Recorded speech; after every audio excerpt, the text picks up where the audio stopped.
Bom dia, Guaraguaçu, tudo bem? Eu sou Hugo de Andrade, eu sou aluno de pós-graduação do Programa de Ecologia e Conservação da UFPR, da Universidade Federal do Paraná. Participo dos laboratórios de análise de síntese e biodiversidade e o laboratório de toxicologia ambiental. Nosso projeto, a gente analisa, né? A gente tenta buscar informações sobre a contaminação, sobre possíveis problemas relacionados ao nosso querido Rio Guaraguaçu, um dos mais importantes rios encontrados na costa do Paraná, que nasce no Parque Nacional São Hilário Ugulange e que vem sofrendo constantemente com algumas contaminações e poluições, principalmente ali perto do Rio Peri, que é o canal retificado que se encontra mais ou menos no setor intermediário do rio, né? Ele é um rio importante, encontrado dentro da Mata Atlântica, possui 60 quilômetros de extensão. E eu sei, assim como eu, que entende que esse rio é importante para vocês, pescadores, para a gente que utiliza o rio para lazer, para passear de barco e etc. Até mesmo para as pessoas que moram nessa região e utilizam o rio para subsistência, para pesca, seja esportiva ou para consumo, né, desses peixes, desses alimentos. A gente vê que o Rio Guaraguaçu é extremamente importante e a sua beleza natural é extremamente valiosa e única. A gente vê aqui que na parte mais ao final do rio, perto do mar, ele possui uma vegetação mais de mangue. Lá na parte mais limpa, considerada mais limpa também, e que pouca gente conhece ou que pouca gente vai, que é onde tem o Cachetal, né? Lá para cima, perto da Serra da Prata, é uma vegetação diferente. Então a gente vê imagens, paisagens totalmente diferentes ao longo do rio. Isso é extremamente importante, tanto para a população que vive nesse rio, quanto para vocês e para a gente que vai no rio para passeio e pesca e etc. Como eu falei, a importância do rio para a pesca, seja pesca esportiva ou até mesmo a pesca para consumo, né, desses alimentos da população ribeirinha ali da região que necessita desse rio para sobrevivência. Entretanto, assim como outros rios do país, o Rio Grande do Sul vem sofrendo alguns tipos de degradação. A gente sabe que tem a presença, atualmente aparenta ser que o aterro sanitário ali de Pontal do Paraná esteja desativado, mas ainda há influência desse aterro sanitário nas águas do Rio Guaraguaçu, que acaba afetando a saúde desses organismos que a gente necessita tanto, o que acaba afetando de forma indireta a nossa saúde ao consumir esses peixes, e até mesmo a utilização dessa água, já que sabemos que tem uma zona de captação de água ali pela Sanepar, que depois vai ser utilizada pela população de Matinhos e Pontal do Paraná, o que pode ocasionar certos problemas à saúde dessa população. A gente tem ali o descarte de resíduos sólidos, né, o lixo, né, latinha de cerveja, etc., que muita gente não tem a consciência, então acaba jogando esse lixo de forma irregular dentro do rio. Às vezes uma agricultura, só que isso a gente não se vê com tanto peso no Rio Grande do Sul, mas é importante salientar a importância de se combater o uso de agrotóxicos.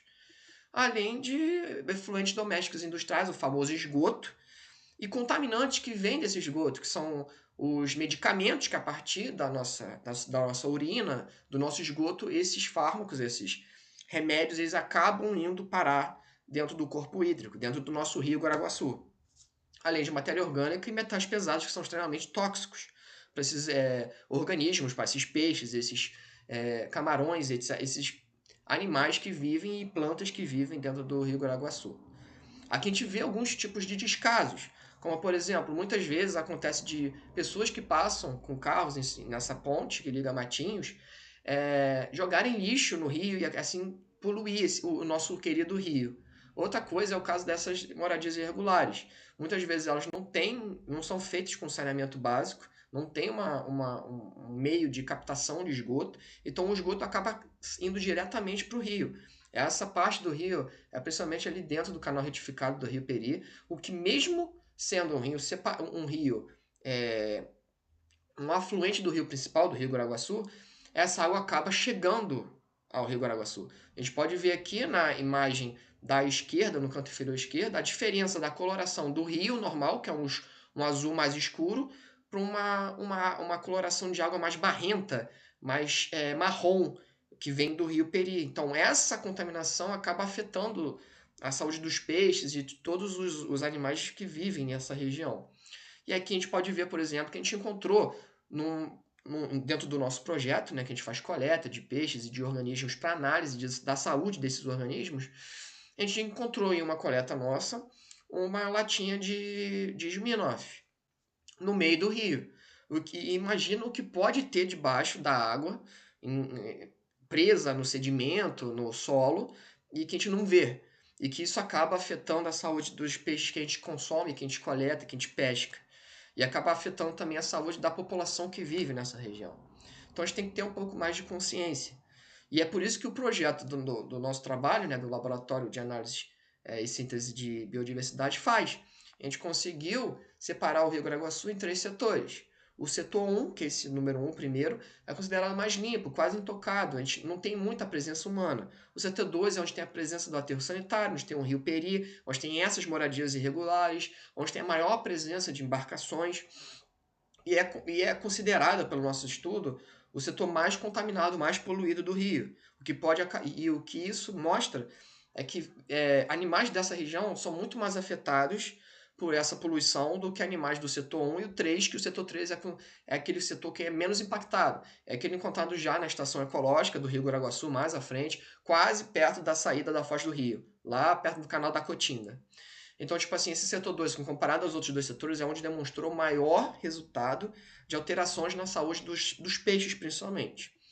E a gente aqui está dizendo, aqui a gente mostra essa divisão, né, dos 3 setores, né, a diferenciação de setor 1 mais limpo, o setor 2 com a presença de atividades humanas, que também tem a rede de captação de água da Sanepar, como eu tinha falado antes, e o setor 3, que é o mangue, influência do mar, presença do parque estadual e etc.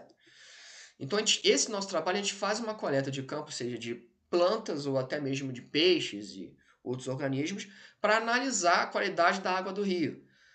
Sabendo a qualidade da água do rio, a gente analisa a saúde do peixe com determinadas respostas que a saúde do peixe vai dar para a gente. E esses peixes, normalmente, a gente coleta peixes que vão ser consumidos posteriormente pela população, seja robalo ou até mesmo a traíra. E a gente faz essa coleta e também faz análise dos parâmetros da água, seja a condutividade, pH, turbidez e temperatura. A gente observa que naquele setor 2, onde tem a saída do rio Peri, onde eu mostrei aquela água mais turva, mais marrom, é onde tem maior turbidez, menor transparência, tem um dá para sentir um fedor, um cheiro mais forte nessa região, e além de ter uma condutividade que mostra a quantidade de sais presentes na água, que consequentemente naquela região, por não ter salinidade, por não ter tanta uma proximidade com o mar, com certeza aquela região que tem uma maior condutividade, ali no setor 2, é devido à quantidade de nitrogênio e fósforo, que são nutrientes oriundos do nosso esgoto. Então a quantidade de esgoto nessa região provavelmente é muito elevado, o que acarreta no aumento dessa condutividade e que também afeta a saúde dos organismos. Com isso, a gente faz um dos nossos projetos é analisar a saúde da traíra, que é um peixe carnívoro, de topo de cadeia alimentar. Ela consome outros peixes, outros organismos do rio, então ela concentra muito desse material, desses poluentes, no seu corpo. E muitas vezes, muita gente pesca traíra, robalo, esses peixes, e eles concentram muito, acumulam muito desses contaminantes, o que pode afetar a saúde dessa população, dessas pessoas que consomem esses peixes.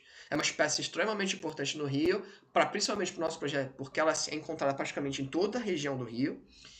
Então, nosso trabalho é focado nesse peixe, mas a gente tem outros trabalhos com plantas, e todos os trabalhos até agora demonstraram que aquele setor 2, onde se encontra o rio Peri, e tem a presença de todos aqueles problemas, é o rio que tem maior contaminação, e com isso acarreta na possibilidade de até um efeito de expansão para o setor 3, que seria um pouco menos impactado, porque a água não é um bem, é um recurso dinâmico, não é estático, então a água ela vai para a foz do rio e às vezes ela volta devido à influência das marés, né? Se a maré está subindo ou descendo, então essa água vai e volta e aí pode afetar todo o corpo hídrico, o rio como um todo.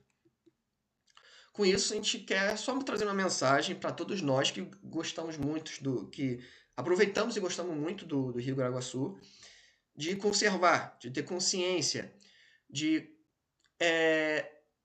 caso veja alguma coisa de errado em relação ao lançamento de lixo, alguma coisa que possa afetar a saúde dessa população do Rio Grande, que você tenha consciência de alertar dos problemas que podem ser causados. A gente está aqui, o nosso trabalho foi feito para alertar todos vocês que amam o Rio Grande como a gente, para a gente fazer o melhor para que ele fique saudável, assim como nós queremos que nós fiquemos saudáveis, por um bom tempo.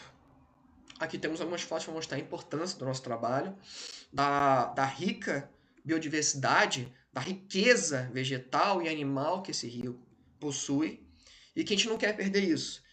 A gente tem que preservar esse rio para a gente e para nossas futuras gerações, seja para os nossos filhos, para os nossos netos, para os nossos bisnetos e assim sucessivamente. Aqui mais algumas fotos da gente trabalhando. A quantidade de peixes de diferentes espécies que a gente consegue coletar nesse rio grandioso e de extrema importância. E aqui um agradecimento do grupo, do laboratório, pela sua atenção e assim agradecer também pela a sua amabilidade com o Rio Grande, porque todos nós amamos o Rio Grande e assim devemos proteger. Não é em qualquer lugar que a gente encontra uma paisagem dessa tão bonita e exuberante e que precisa de uma atenção ainda maior devido a esses problemas. Agradeço a atenção de todos e até mais.